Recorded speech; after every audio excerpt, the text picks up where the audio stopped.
আসসালামু আলাইকুম। কি অবস্থা, কেমন আছেন? আজকে আমি এখন বর্তমানে রয়েছি মুন্নারে, কেরালার শহরে। তো আজকে আমি আমার ভিডিওর প্রথম পর্ব, যে আমি কিভাবে আসলাম কেরালায় ঢাকা থেকে, এবং আমার প্ল্যানিংটা কতদিনের ছিল সে সম্পর্কে আমি আজকে বলবো। তো আলহামদুলিল্লাহ আমি ট্রাভেল করি 2008 থেকেই। তো তখন প্রথমে বাংলাদেশ টার্গেট ছিল, আলহামদুলিল্লাহ বাংলাদেশের 64 জেলা কমপ্লিট করেছি।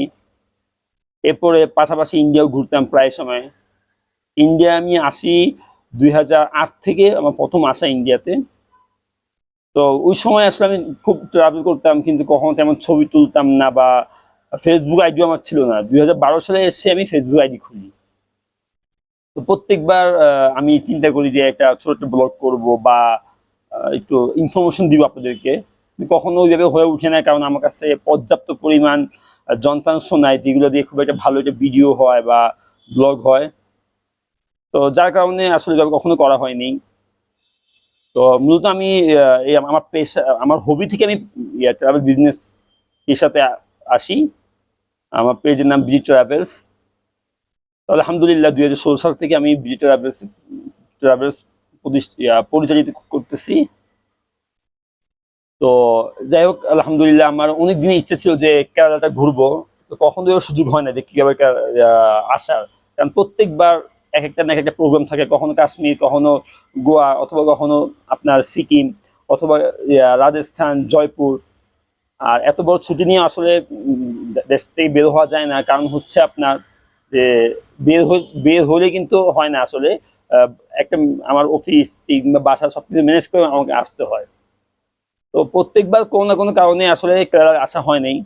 প্রায় 2017 সাল থেকে কেরালা প্ল্যানিং করি, কিন্তু কখনোই আসা হয় না কেরালা আমার। তো এবছর নিয়ত করলাম যে অবশ্যই যাব, ইনশাল্লাহ যেভাবে হোক।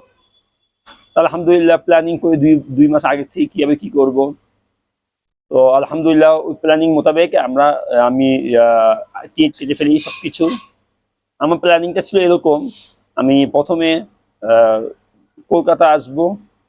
কলকাতা থেকে আমি চলে যাব হচ্ছে আপনার ট্রেনে করে কন্যাকুমারী।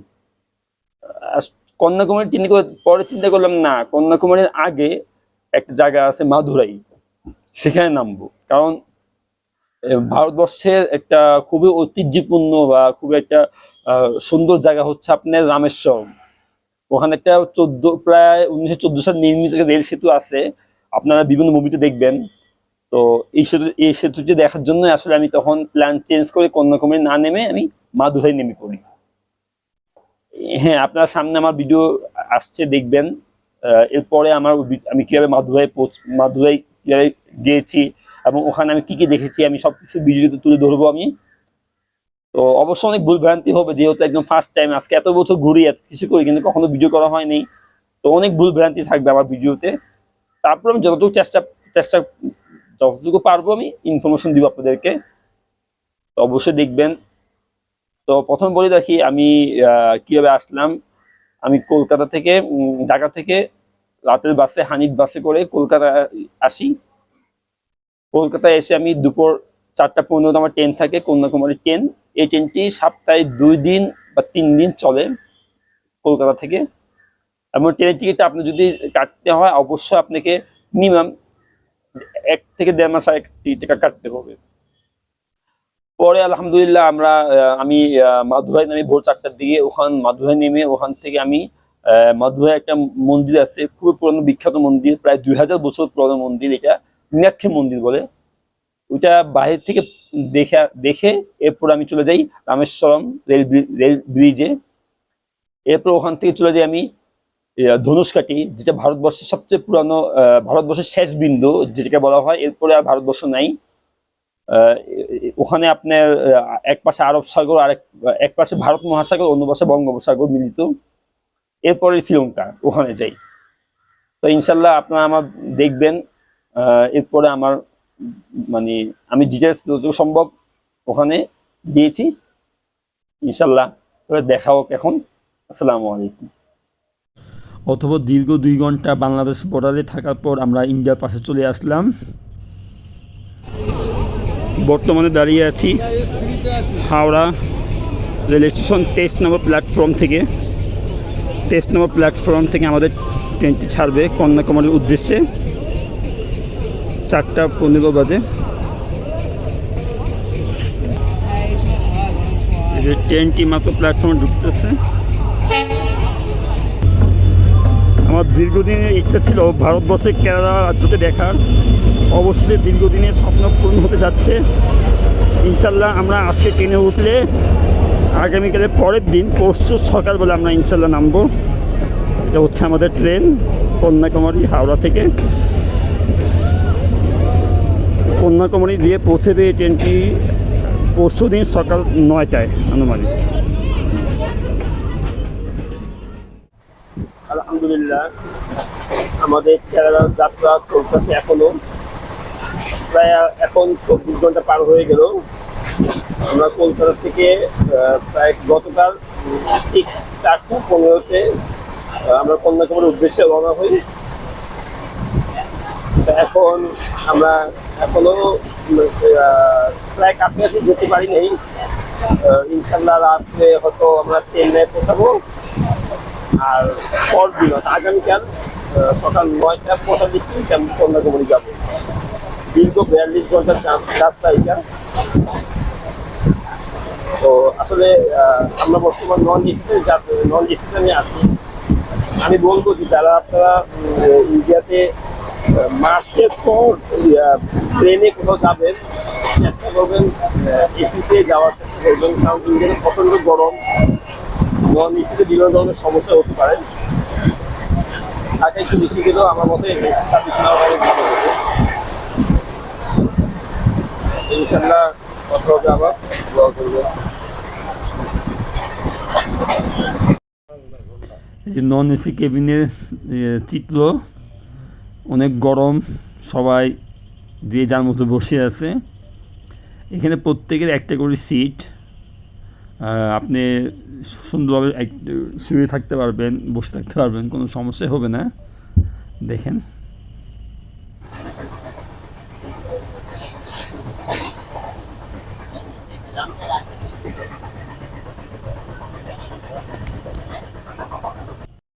আলহামদুলিল্লাহ। অথবা রাত্রে 9টার দিকে আমরা চেন্নাই এসে পৌঁছলাম। এখানে ট্রেন 5 মিনিটের মতো বিরতি দিবে। তো এ ফাঁকে একটু স্টেশনটা দেখে নিলাম। তো এখানে আসলে কি বলে আপনার দীর্ঘ সময় বিরতি দেওয়ার কারণ হচ্ছে যে এরপর ট্রেন আর থামবে না এরকম লং টাইম। তো এখান থেকে আমরা ডিনার করে নিব আজকে, আর কালকে সকালে আমরা ইনশাল্লাহ মাদুরাই নামবো।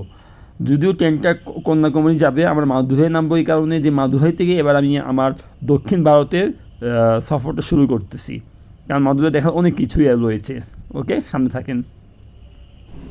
আলহামদুলিল্লাহ অবশ্যই 36 ঘন্টা জার্নি শেষে আমরা মাদুরাই জংশন এসে পৌঁছলাম 4:45 এখন এখান থেকে আমরা ফ্রেশ হয়ে চলে যাব ধানুষকুটি। ইনশাল্লাহ সাথে থাকেন, সামনে দেখা হবে। আলহামদুলিল্লাহ সকালবেলা ট্রেন থেকে মাদুরাই নামলাম। তো হাতে কিছু সময় আছে, তো মাদুরাই দেখার মতো একটা জায়গা আছে, সেটা হচ্ছে মীনাক্ষী মন্দির। প্রায় আপনার 1400 বছর পুরনো মন্দির এটা।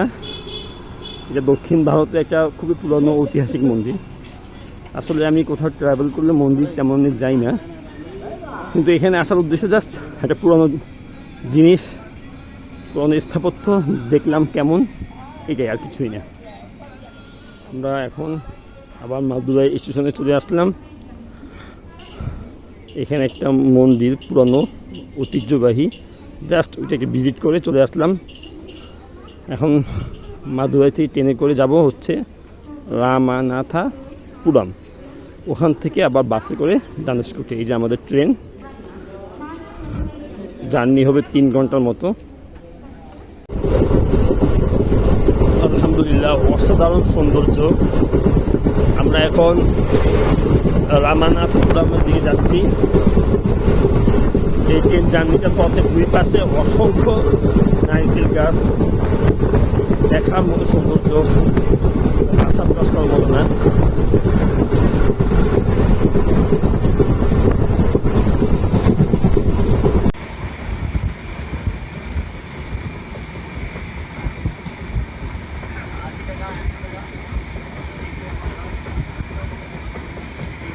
আলহামদুলিল্লাহ, মাদুরাই থেকে ট্রেনে করে রামনাথপুরম আসলাম। এরপরে এখানে লোকাল বাসে করে কেরালা যাচ্ছি ও আপনার রামেশ্বরম। অবস্থা ভিতরে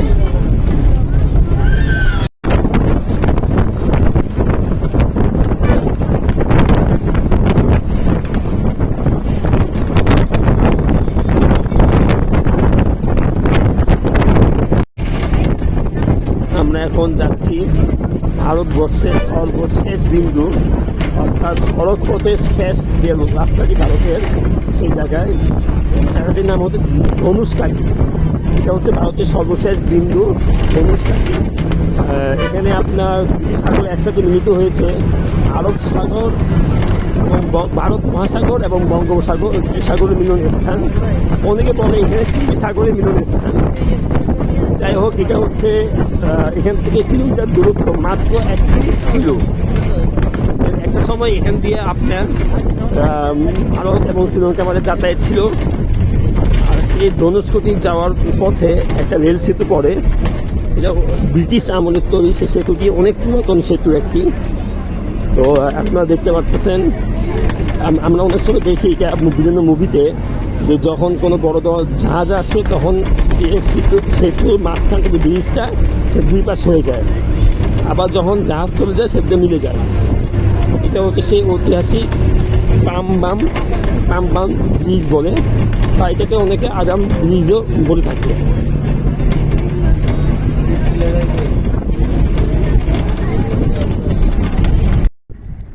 এটি হচ্ছে ভারতের সবচেয়ে পুরানো রেল সেতু। 1914 সালে 24 ফেব্রুয়ারি এই সেতুটির উদ্বোধন হয়। এই সেতুটির নাম হচ্ছে পামবাম সেতু। ওই যে দেখা যাচ্ছে একটা আড়াআড়ি একটা জিনিস, দেখতে পাচ্ছেন কি আপনারা?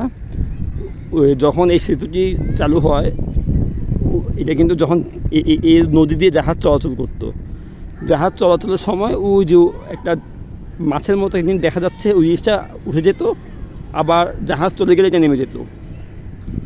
এখন এবং সেতুটি দেখতে খুবই চমৎকার।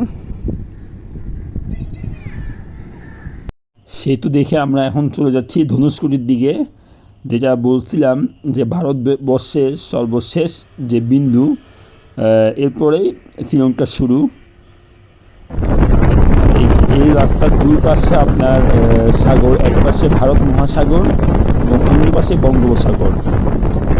অসাধারণ সৌন্দর্য, বাস থেকে দেখা যায় দুই পাশের আপনার সাগর, না আসলে আসলে বোঝা যাবে না। এই যে দেখেন, মানে খুব সুন্দর একটা জায়গা। আমি ইতিপূর্বে এমন কোনো জায়গায় কখনো দেখি নেই। খুব ভালো লাগছে আমার কাছে। খুব সুন্দর একটা ন্যাচারাল ভিউ, এবং আপনারা যেমন দেখতেছেন আসলে বাস্তবেও এর থেকে আর কয়েকশো গুণ সুন্দর, সত্যি কথা। এই তো চলে আসলাম একদম লাস্ট পয়েন্টে, ধনুষকোটি। আসলে এই জায়গাটা আমি আগে ইউটিউবে অথবা বিভিন্ন ভিডিওতে দেখেছিলাম। এটা ড্রোন যে ভিউটা, অসাধারণ সৌন্দর্য। আপনারা যদি নেটে সার্চ দেন ধনুষকোটি, তাহলে দেখতে পারবেন যে কেমন ভিউ আসে এখান থেকে। এবং পানির কালারগুলো অসম্ভব সুন্দর। এখানে অনেকে গোসল করে দেখতে পাইলাম, অনেকে জামা কাপড় নিয়ে এসে। তো এই যে দেখতেছেন আপনারা লাস্ট পয়েন্ট, এখান থেকে জাস্ট 31 কিলোমিটার দূরে হচ্ছে আপনার শ্রীলঙ্কা অবস্থিত। একটা সময় এখানে ভারত এবং শ্রীলঙ্কার মাঝে এই দিক দিয়ে যাতায়াতের ব্যবস্থা ছিল নৌপথে। তো বর্তমানে যে বন্ধ রয়েছে, আসলে কেন বন্ধ এটা আমি একজ্যাক্ট নিউজতে জানি না। তবে 1964 সালে 64 সাল পর্যন্ত খুব সুন্দরভাবে যাতায়াতের এখানে একটা ব্যবস্থা ছিল।